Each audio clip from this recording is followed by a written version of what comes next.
There are some people who step into your life and without even trying, change it forever. Paityn was one of those people. She had a way of making others feel included, making sure no one was left behind, not because she had to, but because it was simply who she was. Evie was silly. Sometimes quietly silly, but sometimes not so quietly silly. She was a friend to everybody. She was nice to everybody. Not because she should be, but because she really cared. She's only 5 years old, but the impact she had on my life is beyond anything I could have imagined. This beautiful, loving, Category 5 hurricane, that was Olivia.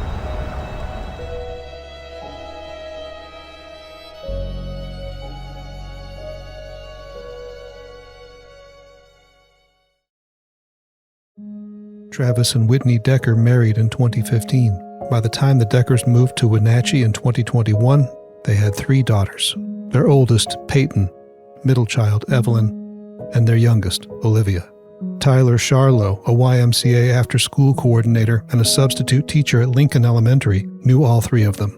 I'd say what I remember most is just like how caring and loving they were towards each other, and how playful they were. And like even when, you get in those normal like sibling arguments, it was still playful to an extent. Like there's never any hatred towards them. There's never any animosity. It was always just, everything came from love or just bugging each other, trying to be funny. Some of the times, them knowing me from the after-school program, they may or may not have thought that they could be a little slyer with getting away with some stuff, but no, they were still super, super nice kids. Honestly, some of the kids that I think teachers would probably attest to too, like those are the kids that you ask for help, that you can trust and call on and participate.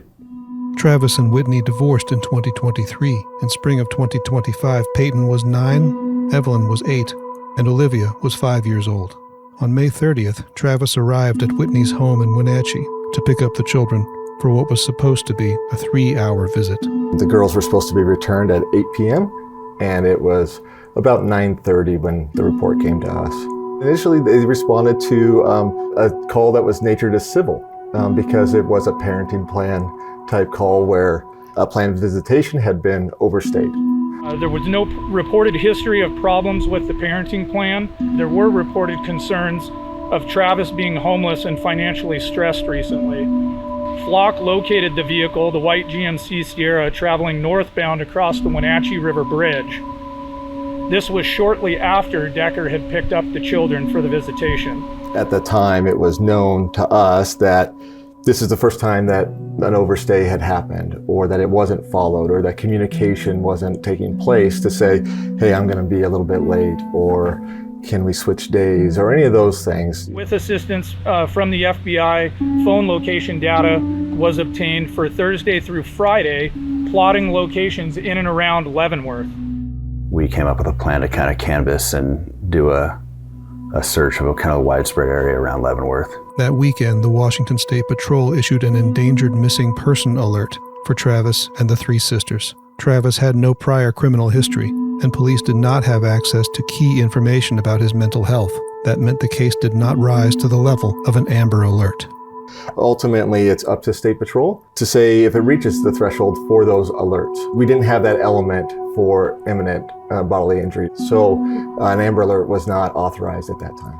This case has certainly made us think, are there even more critical questions that we can ask that probe deeper into a situation? We followed the criterion and the standards as they are dictated in our system, and it did not have a positive result by any means. We know that beyond certain points, there's no cell service. And so from there, the cell phones aren't going to ping off of towers and stuff, so we didn't get anything after that. So we know last known locations as far as where that cell phone went dead. But that intersected with 3 different areas in Leavenworth, the 3 main roads. I'm the Forest Service deputy, so I spend all my time out in the mountains anyway. The family thought he was up Icicle Canyon, camping somewhere up there, but they had already gone up and looked and hadn't found him. There's a whole bunch of dispersed camping sites that if you're not real familiar with the area, you're not going to know where they're at. And so that's where I wanted to search. I used a dirt bike and plain clothes because the idea was that Travis and his daughters were just out camping and he didn't want to bring them home early. The idea was I could just ride a dirt bike up by their campsite, say, oh, hey, there they are, and then people would go in and address the issue there.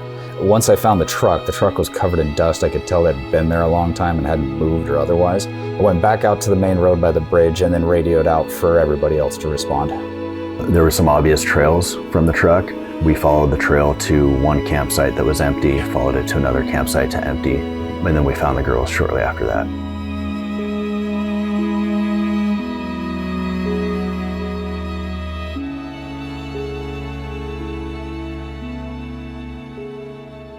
I've been in law enforcement for, at the time, about 18 years, but nothing prepares anyone to come across something like that. You see that and you feel the wave of emotion come up,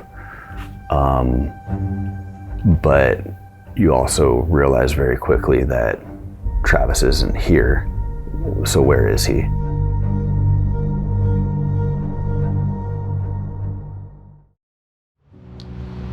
As we gather tonight with deep, deep sadness, we are also mindful of how much light these precious girls, Paityn and Evelyn and Olivia, shared with us and so many in our community. So we want to take the light that they shared and share it with one another. Our condolences and our heartfelt sympathy goes out to the Decker family. We know they're struggling, but I want them to know they're not struggling alone. We suffer as a community. It has hit many of us hard. Going on 20 years, I don't think I've had a situation that has really almost prompted tears to come up. We feel for the family, and we see as everyone else is out here, they're not suffering alone. There's a lot of people here supporting them, and we will not rest until Travis is located. Travis, if you're listening, this is your opportunity to turn yourself in. Do the right thing, do what you need to do, and take accountability for your actions. We're not going to go away, we're not going to rest, and we're going to make sure we find you. You will be brought to justice. Those young ladies deserve it. Travis served in the Army from March 2013 to July 2021, and then in the National Guard. His service included a 4-month deployment to Afghanistan in 2014. By May of 2025, Travis was mostly living out of his pickup truck and suffering from a diagnosis of PTSD and borderline personality disorder. When I was separated from my original active duty, I came out into the civilian world and tried to figure out a way that I could live as a civilian. I didn't have family, I didn't have friends, I didn't have any support, especially coming to a state where I didn't have anybody to lean on or a couch to go sleep on. When I stepped away from the National Guard, I was making $86,000 a year, and now I make, I think it's like $38,000 a year. So when you start over from zero and you don't have help in a hand to get you through it, it makes it a little more difficult. Their parenting plan gave Whitney full custody and allowed Travis only weekend visitation. As his troubles progressed, he fell more than $20,000 behind on child support and had no stable place for the girls to sleep during their visits. Since I have been gone, every time I've had the girls, we have been in campsites in national forests and paid campsites that have campers. We've never done anything that was unsafe or anything I wouldn't want to put myself in. I understand that my current position when I'm by myself isn't ideal, but my daughters aren't a part of that. I only get to see them over the weekends, and camping is something that the 4 of us have done since the 3 of them were in diapers. Whitney asked Chelan County Judge Robert Jordan to bar Travis from keeping the children overnight.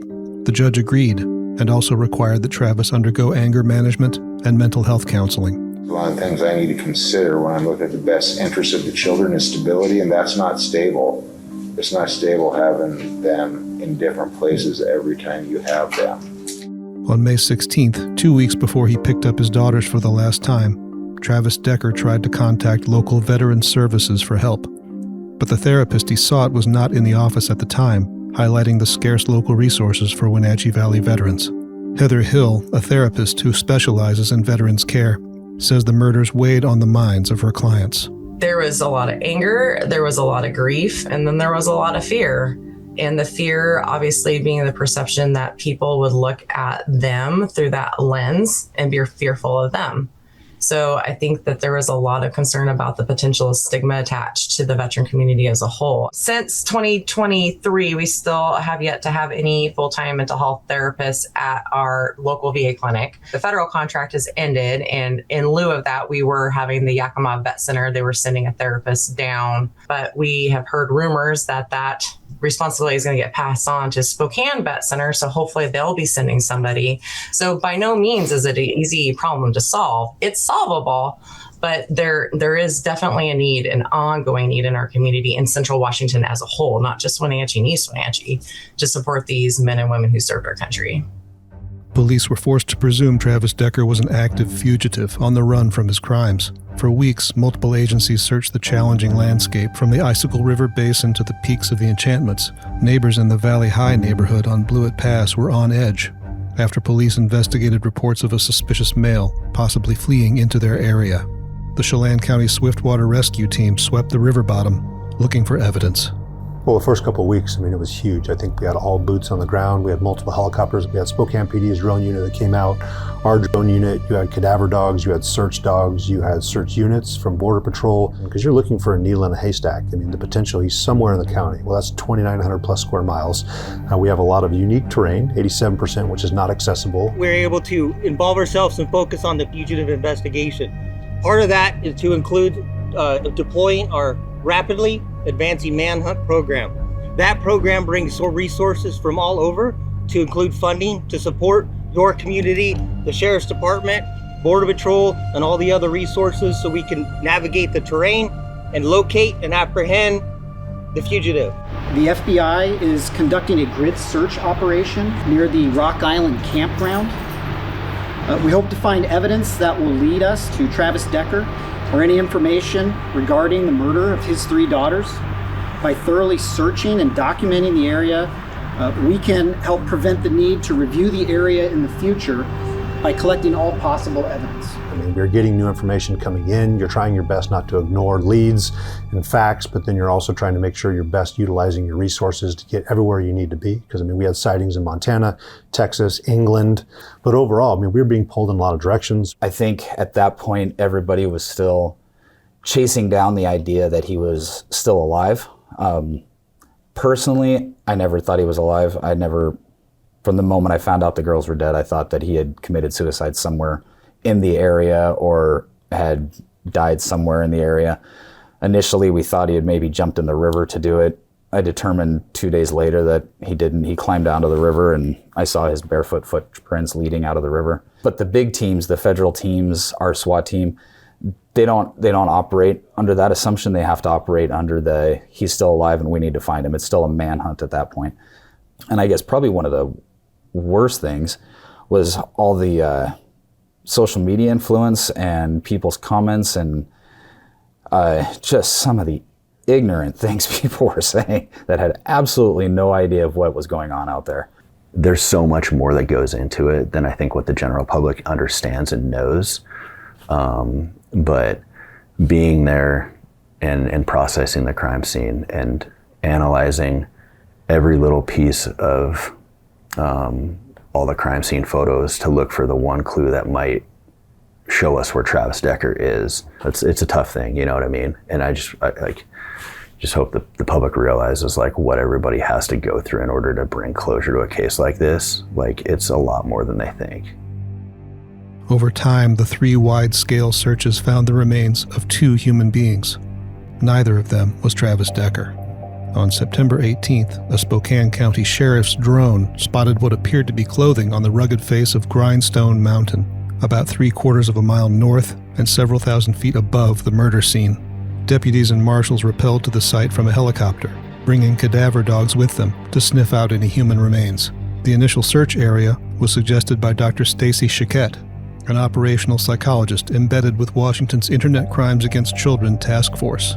She was working with us to work up the psychological profile of Travis Decker, and we were going through some of the evidence together over and over and over again, her and my team. Her work and her forensics analysis of Mr. Decker that assisted us in our 4th search pointed us in the direction of Grindstone Mountain, an area of interest that we wanted to search, and her insight and guidance led us to an important area to search where we did eventually locate Mr. Decker. What the recovery team found was partial skeletal remains scattered widely across a steep and rocky slope, with clothing and personal items all linked to Travis Decker. On September 25th, the Washington State Patrol declared the bones and genetic material were a match for the missing suspect. Will you ever get close to a reason why Mr. Decker might have done this? No, I don't think we'll ever have a true reason. I don't think it really matters what his reasoning was. In our view, and based off the evidence we have, he committed murder. It's inexcusable, it's inexplainable, and we would have liked to have, of course, heard his thought process and what he was thinking at the time, but I don't think anything he said would have justified it. I wanted Decker to be found alive. I didn't want any harm to come to him. I wanted him standing in front of our courts because I have confidence in our judges to make sure that he would have been held accountable for his actions. And Sergeant Lewis and the detectives, along with the assistance of their partners as well, put together an exceptional case that would have been able to, I think, withstand any kind of test that would have been thrown at it.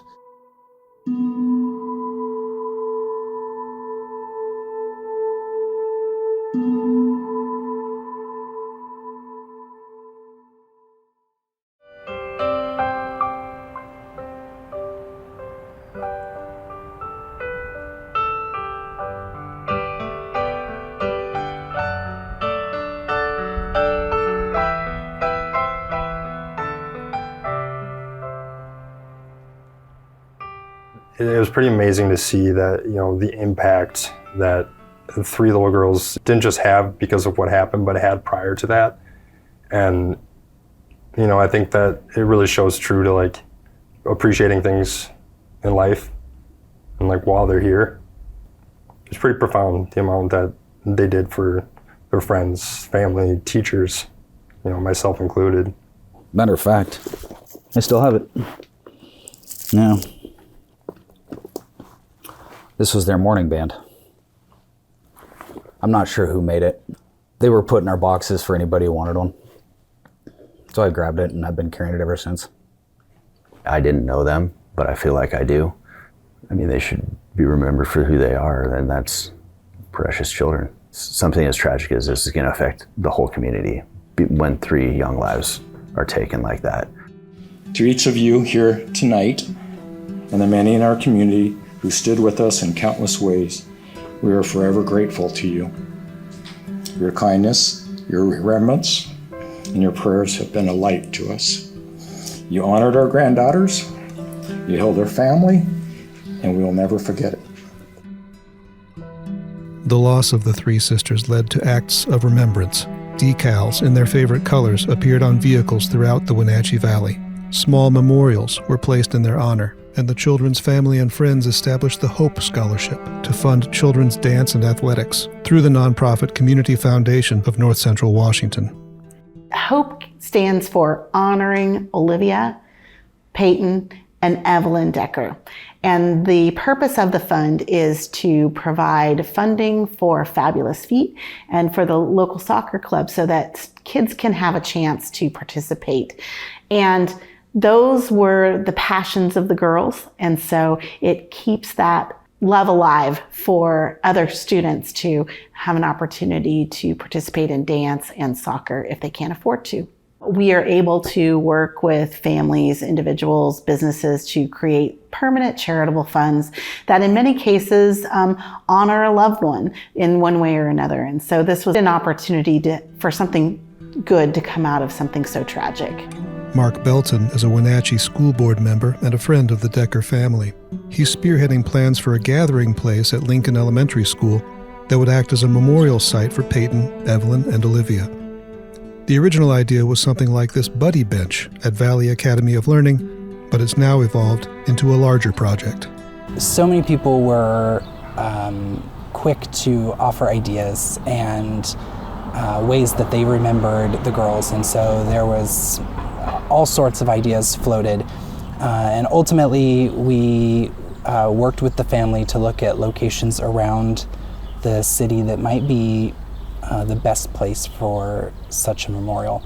And in the end, they felt very strongly that that school community was so important to them that they would like it there at the school. It started with just the idea of kind of a rock garden because the painted rocks were such a big thing, and then quickly has kind of evolved into trying to design something that's lasting and that people could still come by and see. So it's outside of the gate of the school, so it's not in the playground, so other people could come by and see the memorial. Really, the idea came about because Paityn was in Girls on the Run, and so that was an after-school activity there, and there was no place for them all to sit and wait to get picked up. And they remember always going to pick her up, and she'd be sprawled on the grass, exhausted. So they were excited to have benches added, that one for each of the girls that they can sit on. We're currently looking at like a stone pavilion with 3 benches surrounding some sort of sculpture or art piece in the middle, a place where people can sit and remember, and potentially there's been a lot of little painted rocks, and so there's been a desire to have a place to leave those for the girls as well. We hope to have this completed by the end of this summer, so that the students returning in the fall will be able to see the whole area completed.